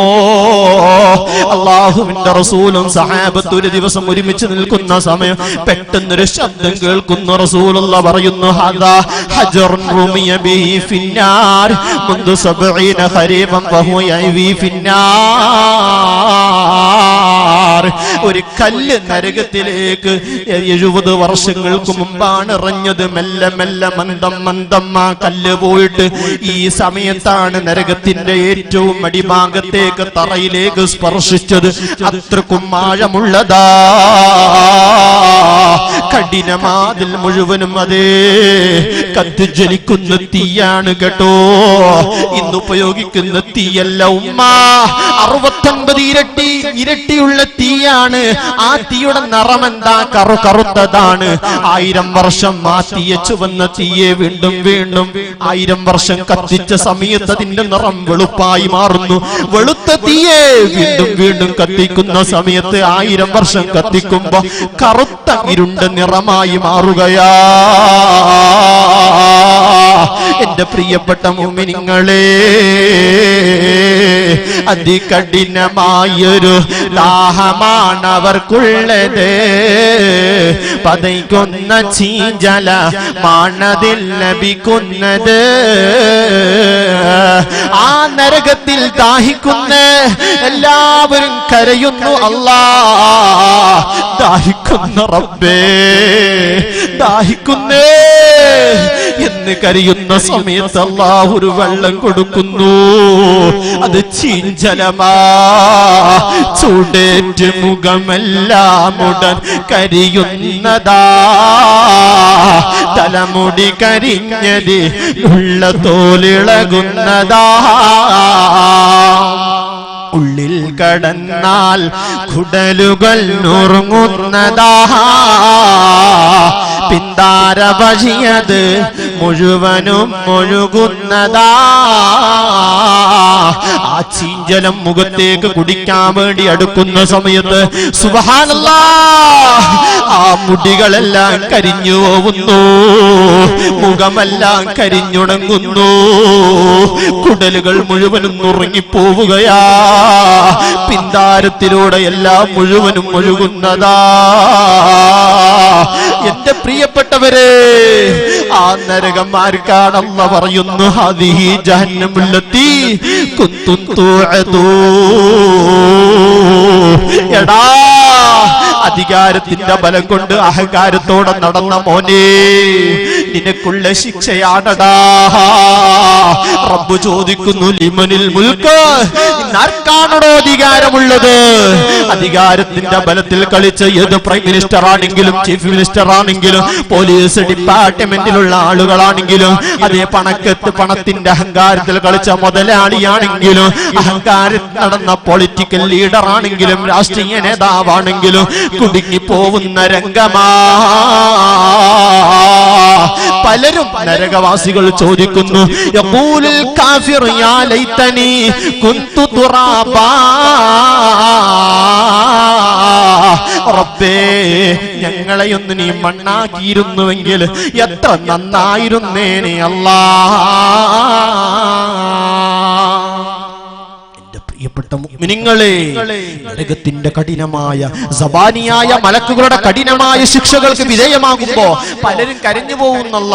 ഞങ്ങളെയൊന്ന് നീ തുറാബാക്കിയിരുന്നെങ്കിൽ. മഹാന്മാര് മൂന്നർത്ഥമാണ് പറയുന്നത്. വിശാലമായി പറഞ്ഞാൽ സമയത്തിന് ബുദ്ധിമുട്ടുണ്ടാകുമെന്ന് അറിയാം. ചുരുക്കി പറഞ്ഞോട്ടെ, മഹാന്മാര് പറയുന്ന ഒരു അർത്ഥം, മഹാനായ ഉപ്പയാകുന്ന ആദം നബി അലൈഹിസ്സലാത്തു വസ്സലാമിനെ അല്ലാഹു മണ്ണിൽ നിന്നാണ് പടച്ചത്. അവിടുത്തെ മക്കളായി നമ്മളും ആ മണ്ണിൽ നിന്നാണ് രൂപാന്തരപ്പെട്ടു വന്നത്. മനുഷ്യർ പറയുന്നു റബ്ബേ, എന്നെ നീ മണ്ണാക്കിയിട്ട് തന്നെ നിലനിർത്തിയിരുന്നെങ്കിൽ എത്ര നന്നായിരുന്നേനെ. രണ്ടാമത് അതേ നരകവാസികൾ പറയുന്നതിന്റെ ഉദ്ദേശം എന്താണ്? ദുനിയാവിലുള്ള മൂരികൾ, പശുക്കൾ, അതുപോലെ ആടുകൾ, മറ്റുള്ള മൃഗങ്ങൾ, കൊമ്പുള്ള മൂരികൾ വന്നിട്ട് കൊമ്പില്ലാത്ത പശുക്കൾ ആക്രമിക്കുന്നു, രക്തം വരുന്നു, വേദനിച്ചുകൊണ്ട് കരഞ്ഞു തിരിച്ചു പോവുകയാണ്. ആടുകൾ വന്നിട്ട് കൊമ്പുള്ള ആട് വന്ന് മറ്റുള്ള പാവങ്ങളായ ആടുകൾ ആക്രമിക്കുന്നു, തിരിച്ചു കുത്താൻ കൊമ്പില്ല. നാളെ റബ്ബ് മുഴുവൻ ആടുകളെയും മൃഗങ്ങളെയും ഒരുമിച്ച് കൂട്ടുന്നു. കൊമ്പില്ലാത്ത മൃഗങ്ങൾക്ക് അല്ല കൊമ്പ് കൊടുത്തിട്ട് ദുനിയാവിൽ കുത്തിയ മൃഗങ്ങളെ തിരിച്ച് പ്രതികരിക്കാൻ, തിരിച്ചു കുത്താനുള്ള അവസരം കൊടുക്കുകയാ. എല്ലാ മൃഗങ്ങളും അങ്ങോട്ട് തിരിച്ചു കുത്തി പകരം വീട്ടുകയാ. എന്നിട്ട് അല്ലാഹു ആ മൃഗങ്ങളോട് പറയുന്നു കൂനു തുറാബ, നിങ്ങളെല്ലാം മണ്ണായി പോകൂ. ഇത് കാണുമ്പോ നരകവാസികൾ പറയുന്നു റബ്ബേ, അവരെ ആ മൃഗങ്ങളിനി മണ്ണാക്കിയതുപോലെ എന്നെയും നീ മണ്ണാക്കിയിരുന്നെങ്കിൽ എത്ര നന്നായിരുന്നേനെ. മൂന്നാമത് മഹാന്മാരെ പറയുന്നു യഖൂൽ കാഫിർ, അതേ കാഫിരിങ്ങൾ, നരകത്തിലുള്ള ശിക്ഷകൾ അനുഭവിക്കുന്ന ആളുകൾ, നിഷേധിച്ച് ഇസ്ലാമിനെ കൊച്ചാക്കിയ ആളുകൾ, അവിടെ യഖൂൽ ആ സമയത്ത് പറയുന്നു അല്ലൈതനി കുന്തു തുറാബ എന്ന് പറഞ്ഞതിന്റെ വിവക്ഷ ഉദ്ദേശം എന്താണ്? തുറാബ് എന്ന് പറയുന്നത് ഇസ്മറജുലിന് ഒരു മനുഷ്യന്റെ പേരാണ്. ഒരു കഠിനമായ സ്വഭാവമുള്ള, അതേ ജീവിതത്തിൽ നിസ്കരിച്ചിട്ടില്ല, നോമ്പനുഷ്ഠിച്ചിട്ടില്ല, ഒരു സുബ്ഹാനല്ലാഹ് പറഞ്ഞിട്ടില്ല, ഒരു പാപത്തിനെയും സഹായിക്കാതെ പരമ ദുഷ്ടനായ വിഡ്ഢിയായ തമ്മാടിയായ ഒരു മനുഷ്യനുണ്ട്. ആ മനുഷ്യന്റെ ജീവിതത്തിൽ ഒരു നന്മയുണ്ടായിട്ടുണ്ട്. എപ്പോഴാണ്? ഒരു മുത്തഅല്ലിമ് സാധാരണ റമളാൻ മാസമാകുന്നതിന് മുന്നേ മുത്തഅല്ലിമുകൾ നാട്ടിലേക്ക് പോവും. നാട്ടിലേക്ക് പോകുന്ന സമയത്ത് ശഅബാൻ അവസാന സമയത്ത് സീനിയറായ മുത്തഅല്ലിമുകൾ അവരുടെ കിതാബുകളും മറ്റും കെട്ടിക്കൊടുക്കുന്നു. അതേപോലെ ചെറിയൊരു മുത്തഅല്ലിമ് ആ മുത്തഅല്ലിമിനെ ഒരു കുതിരപ്പുറത്ത് കയറ്റിയിരുത്തുന്നു. എന്നിട്ട് മോനോട് പറയുന്നു, മോനെ, ഇടക്ക് വെച്ച് നീ ഇറങ്ങിപ്പോവരുത്. നിന്റെ വീട്ടിലേക്ക് എത്തുന്നതിന് മുമ്പ് നീ ഇറങ്ങിയാൽ കുതിരയിലേക്ക് കയറാൻ പറ്റൂല. ആ കുതിരയുടെ പുറത്ത് വസ്ത്രങ്ങളും മരുന്നുകളും അതുപോലെ കിതാബുകളും അതുപോലെ ആവശ്യമായ എല്ലാം ഒരുക്കി കെട്ടി ബാറാക്കിയിട്ട് പറഞ്ഞേക്കുന്നു. മരുഭൂമിയിലൂടെ നീണ്ട യാത്രയാ, പോവുന്ന സമയമുണ്ട്. പെട്ടെന്നതാ മുത്തഅല്ലിം എഴുതുന്ന പേനയുടെ ടോപ്പ് താഴേക്ക് വീഴുന്നു. ഇറങ്ങിയാൽ കയറാൻ പറ്റൂല. ആ സമയത്താണ് ദൂരെ ഒരു മനുഷ്യനെ കാണുന്നത്. തുറാബ് ഇങ്ങോട്ട് വരും. ആ തുറാബിനെ വിളിക്കുന്നു, എന്റെ വീണ് പോയ ടോപ്പ് ഒന്ന് പെറുക്കി തരുമോ? ആ വീണ് പോയ ടോപ്പ്, പേനയുടെ ടോപ്പ്, പെന്നിന്റെ ടോപ്പ് പെറുക്കി കൊടുക്കുന്നു. ജീവിതത്തിൽ ഒരു നന്മ മാത്രമേ ആ തുറാബ് എന്ന് പറയുന്ന മനുഷ്യൻ ചെയ്തിട്ടുള്ളൂ. പാവപ്പെട്ട ഒരു മുത്തഅല്ലിമിനിക്ക് പെന്നിന്റെ ടോപ്പ് എടുത്തു കൊടുത്തു. എന്റെ പ്രിയപ്പെട്ടവരെ, ഈ ഒരൊറ്റ കാരണം കൊണ്ട് പാവപ്പെട്ട ഒരു മുത്തഅല്ലിമിനിക്ക് ചെറിയൊരു സഹായം നൽകിയ കാരണം കൊണ്ട് ആ തമ്മാടിയായ ഏറ്റവും കഠിനമേറിയ ശിക്ഷകൾക്ക് വിധേയനാകേണ്ട മനുഷ്യനെ റബ്ബ് വിളിച്ചിട്ട് പറയുന്നു, നിന്റെ ശിക്ഷ ഞാൻ ലഘൂകരിച്ചിരിക്കുകയാ. നീ കുറച്ച് ദിവസം നരകത്തിൽ കടന്നിട്ട് നിന്നെ ഞാൻ പിന്നീട് സ്വർഗത്തിൽ കടത്താം. ഇത് കാണുമ്പോ ആ നരകത്തിലുള്ള നരകവാസികൾ പറയുന്നു, റബ്ബേ, ഞങ്ങളെയും ആ തുറാബിനെ പോലെ ഞങ്ങളെ ശിക്ഷയും ലഘൂകരിച്ച് തന്നിരുന്നുവെങ്കിൽ എത്ര നന്നായിരുന്നേനെ. എന്റെ പ്രിയപ്പെട്ട മുഅ്മിനീങ്ങളെ, ഉമ്മാ, ഒരു പാവപ്പെട്ട മുത്തഅല്ലിമിനിക്ക് പെന്നിന്റെ ടോപ്പ് പെറുക്കി കൊടുത്തതിന്റെ കാരണം കൊണ്ട് നരകത്തിലുള്ള ശിക്ഷകൾ പോലും റബ്ബ് മാറ്റിവെച്ചിട്ടുണ്ടെങ്കിൽ, ലഘൂകരിച്ചിട്ടുണ്ടെങ്കിൽ, പാവപ്പെട്ട ഇൽമ പഠിക്കുന്ന മുത്തഅല്ലിമികൾക്ക് ഭക്ഷണം നൽകിയ കൈയാണോ? പാവപ്പെട്ട പള്ളികളിൽ ജോലി ചെയ്യുന്ന ഉസ്താദുമാർക്ക് ഭക്ഷണം ഉണ്ടാക്കി കൊടുത്തവരാണോ? ഇഖ്ലാസോടെയാണ് നിങ്ങളെ പ്രവർത്തനമെങ്കിൽ നിങ്ങൾക്ക് സ്വർഗമാ. നരകത്തിലേക്ക് റബ്ബ് നിങ്ങളെ പറഞ്ഞേക്കൂല. ആലിമീങ്ങൾക്ക് കൊടുക്കേണ്ട പരിഗണന കൊടുക്കണേ. ഏത് ഗ്രൂപ്പായാലും, ഏത് സംഘടനയിൽ പ്രവർത്തിക്കുന്ന പണ്ഡിതന്മാരാവട്ടെ, സാദാത്തുക്കളാവട്ടെ, ഗ്രൂപ്പ് തിരിച്ചോ അല്ലാതെയോ പറയാ ഒരാൾക്കും അധികാരമില്ല. സയ്യിദന്മാരെന്ന് പറയുമ്പോ അവര് റസൂലുള്ളാഹിന്റെ മക്കളാണ് കേട്ടോ. അവർക്കുള്ള ബഹുമാനം ചെറുതല്ല കേട്ടോ. പരിശുദ്ധ ഖുർആനിലല്ലേ അല്ലാഹ് പറഞ്ഞത്, ഇന്നാ അഅതൈനാകൽ കൗസർ ഫസല്ലി ലിറബ്ബിക വൻഹർ ഇന്ന ശാനിഅക ഹുവൽ അബ്തർ. അല്ലയോ തങ്ങളെ, മഹാനായ റാസി തങ്ങൾ 15 വ്യാഖ്യാനങ്ങളാ പറയുന്നത്. ഒന്ന്, സ്വർഗത്തിലൊരു നദിയുടെ പേരാണ് കൗസർ. തങ്ങൾക്ക് നബിയെ ഞാൻ കൗസർ തന്നിട്ടില്ലേ, അതൊരു നദിയുടെ പേരാ. മറ്റൊരു വ്യാഖ്യാനം പറയുന്നു, അത് ഹൗദുൽ കൗസർ, അവിടത്തേക്ക് തന്നിട്ടില്ല നബിയേ. മൂന്നാമത്തെ വ്യാഖ്യാനം മഹാന്മാരെ പഠിപ്പിക്കുന്നു, നബിയേ, അവിടുത്തെ എന്നും പരമ്പര നിലനിൽക്കുന്ന തങ്ങന്മാര്, സയ്യിദന്മാരെ തന്നിട്ടില്ല നബിയേ. അവർ ഖിയാമത്ത് നാള് വരെ നമുക്ക് നേതൃത്വം നൽകുന്ന മഹാന്മാരാ. ഇന്നിവിടെ എത്തിയിട്ടുള്ള അഭിവന്ദരായ ഫഖ്റുദ്ദീൻ തങ്ങൾ ഉസ്താദിന്റെ പ്രിയപ്പെട്ട പേരക്കുട്ടി സൈനുൽ ആബിദീൻ കുന്നുങ്കോയ തങ്ങൾ ഉസ്താദിന്റെ പ്രിയപ്പെട്ട മകൻ തങ്ങൾ അഭിവന്ദരായ ജലാൽ തങ്ങൾ ആഫിയത്തുള്ള ദീർഘായുസ് നൽകണമല്ലാ. ഈ മഹാന്മാര്, അതുപോലെ നേരത്തെ മദനി തങ്ങൾ ഉസ്താദ്, അതുപോലെ മഹാന്മാരായ നേരത്തെ ഇന്ന് അസറിന് ശേഷം ഇവിടെ നടന്ന സാംസ്കാരിക സമ്മേളനത്തിൽ ഇവിടെ വന്ന് നമ്മളെ സന്തോഷിപ്പിച്ച മൽഹറിലെ ജലാൽ തങ്ങൾ ഉസ്താദ്, അതുപോലെ നമ്മുടെ ആദ്യത്തെ ദിവസം കടന്നു വന്ന സാദാത്തുക്കൾ മുഴുവൻ, സുന്നത്ത് ജമാഅത്തിന്റെ സംഘടനയുള്ള ഇരു സമസ്തയിലുള്ള മുഴുവൻ സാദാത്തുക്കൾ, മുഴുവൻ പണ്ഡിതന്മാർ, ആഫിയത്തുള്ള ദീർഘായുസ് നൽകണമല്ലാ. അവരെ ബറക്കത്ത് കൊണ്ട് ഞങ്ങളെ നീ നന്നാക്കണം റഹ്മാനേ. ചുരുക്കട്ടെ മുഅ്മിനീങ്ങളെ, നമ്മൾക്ക് മരിക്കുമ്പോ ഈമാൻ കിട്ടി മരിക്കാൻ കഴിയണോ? റസൂലുള്ളാഹിനെ സ്നേഹിക്കണേ, അവിടുത്തെ മക്കളെ പരിഗണിക്കണേ, ആലിമീങ്ങളെ പിന്നിൽ ഒരുമിച്ച് നിൽക്കണേ. ഒരൊറ്റ വിഷയം പറഞ്ഞ് എന്റെ സംസാരത്തിന് ഞാൻ വിരാമം കുറിക്കുകയാ. എന്റെ പ്രിയപ്പെട്ട മുഅ്മിനീങ്ങളെ, അവസാന സമയമാണ്. തങ്ങൾ ഉസ്താദ് ക്ഷമിക്കുമെന്ന ധാരണ എനിക്കുണ്ട്. അവിടുന്ന് പൂർണ്ണമായും പൊരുത്തപ്പെട്ട് തരണമെന്ന് ആദ്യമായി പറയുന്നു. അവസാന ദിവസമാണ്. അല്പം തുടങ്ങാൻ വൈകിയതുകൊണ്ട് അല്പം നീണ്ടുപോകുന്ന വിഷയം വിശാലമാണ്, ഒരു അറ്റത്തേക്കും എത്തിയിട്ടില്ല. എന്നാലും സയ്യിദന്മാരെ വെറുപ്പിക്കുന്നത് ശരിയല്ലെന്നറിയാം. സാദിഖ് ഷാ വലിയുള്ളാഹി മഹാനവറുകളെ പേരിൽ 2 വർഷത്തിൽ ഒരുമിച്ച് കൂടുന്ന അവസാനത്തെ ഒരു സംഗമമാണ്. എല്ലാ മുഅ്മിനീങ്ങളും അല്പസമയം ക്ഷമിക്കണമെന്ന് പറയുന്നു. എന്റെ പ്രിയപ്പെട്ട മുഅ്മിനീങ്ങളെ,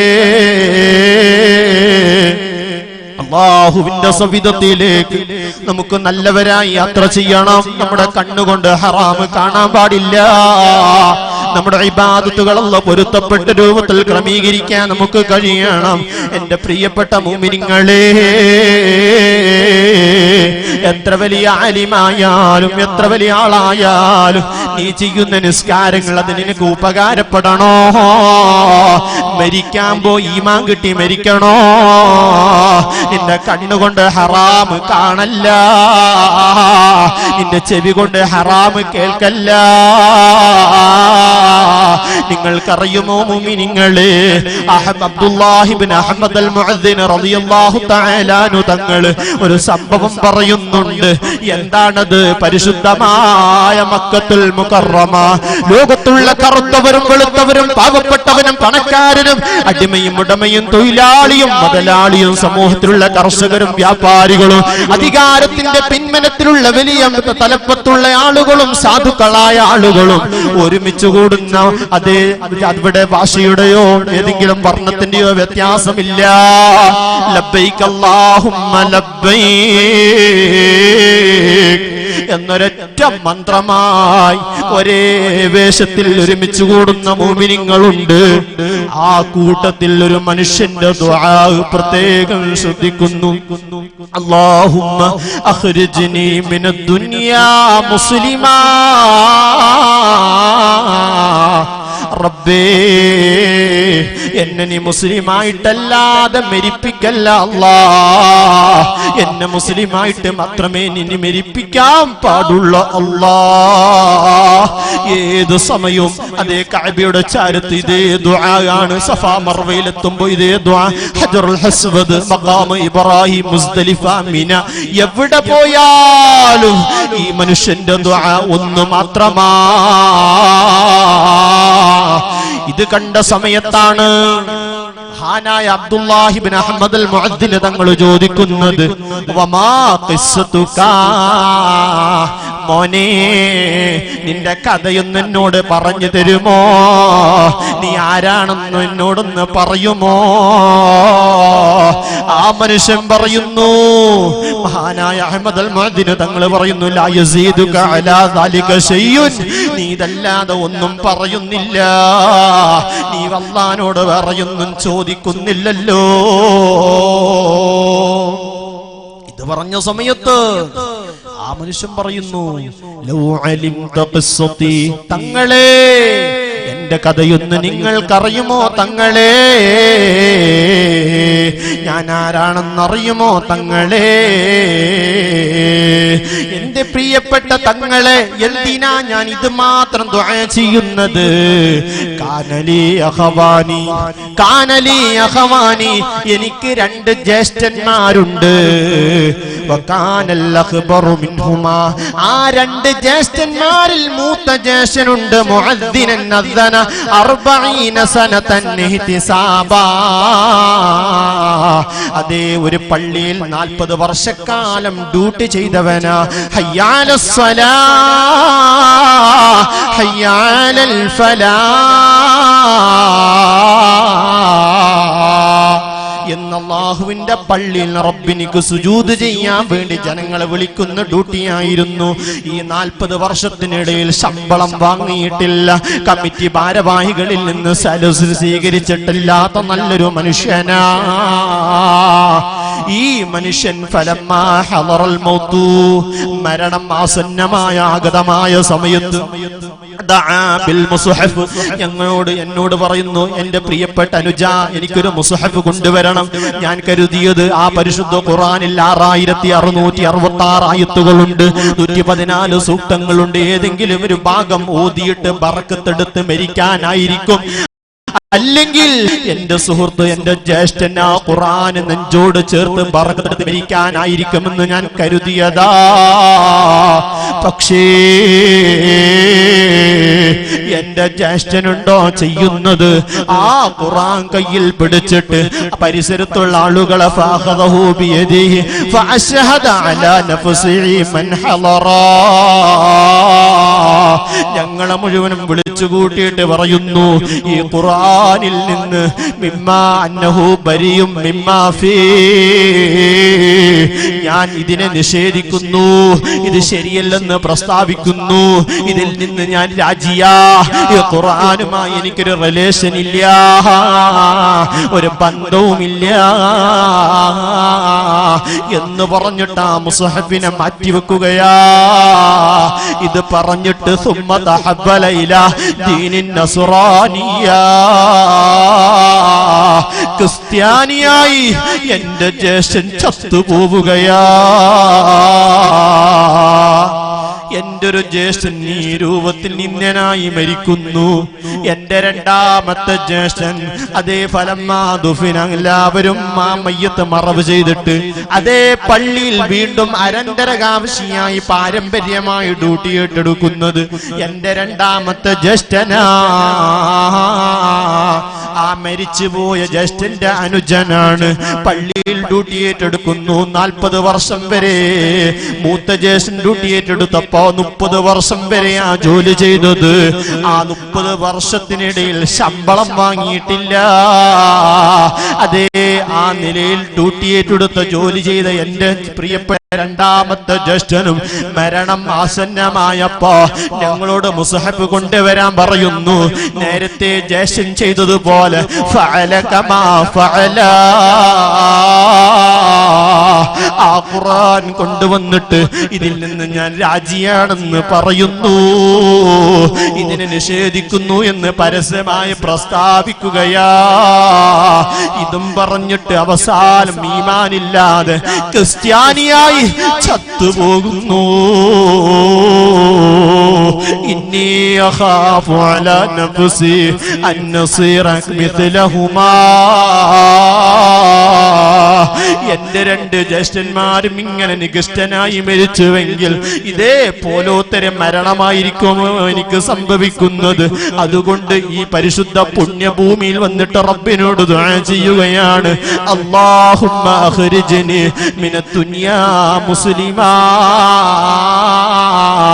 എന്നെ മുസ്ലിമായിട്ടല്ലാതെ മരിപ്പിക്കല്ല അല്ലാഹ് എന്ന് ദുആ ചെയ്യാനുള്ള കാരണം ഇതാണെന്ന് പറഞ്ഞപ്പോ അഹ്മദ് അൽ മുഅദ്ദിന് തങ്ങൾ ചോദിക്കുന്നു, മാ കാന ദംബുഹുമാ. എന്നാൽ ഇത്രക്കും സ്വാലിഹീങ്ങളായിരുന്ന ഈ 2 പേര് ഇങ്ങനെ വല്ലാത്ത നിന്യനായിട്ട് ഈമാനില്ലാതെ ചത്തുപോവാൻ കാരണമെന്താ? ഇവർ ചെയ്ത തെറ്റുകൾ എന്താ കൂട്ടുകാരാ? ആ സമയത്ത് പറഞ്ഞ മറുപടി എന്റെ പ്രിയപ്പെട്ട 2 ജ്യേഷ്ഠന്മാരുണ്ടല്ലോ, 2 ജ്യേഷ്ഠന്മാർക്കൊരു സ്വഭാവമുണ്ട്. അവര് പള്ളിയിൽ ബാങ്ക് വിളിക്കുന്ന മുഅദ്ദിന് തന്നെയാ, നല്ല മനുഷ്യനായിരുന്നു. പക്ഷേ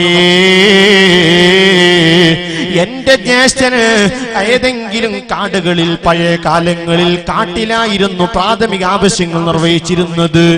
ഏതെങ്കിലും പുഴയുടെ കുളത്തിന്റെ വക്കിലായിരിക്കും പെൺകുട്ടികളും അല്ലാത്തവരും കുളിച്ചിരുന്നത്. അന്ന് ടോയ്ലറ്റുകളില്ല, അതുപോലെ മറ്റുള്ള ശൗചാലയങ്ങളില്ല, ഖലാകളില്ല, ബാത്റൂമുകളില്ലാത്ത കാലമ. ആ സമയത്ത് 2 ജ്യേഷ്ഠന്മാരും പള്ളിയുടെ പരിസരത്തുള്ള ഏതെങ്കിലും കുളത്തിനരികിൽ കുളിക്കുന്ന പെൺമക്കളുടെ, സ്ത്രീകളുടെ ഔറത്ത് പാത്തും പതുങ്ങിയും ഒളിച്ചും കാണുമായിരുന്നു.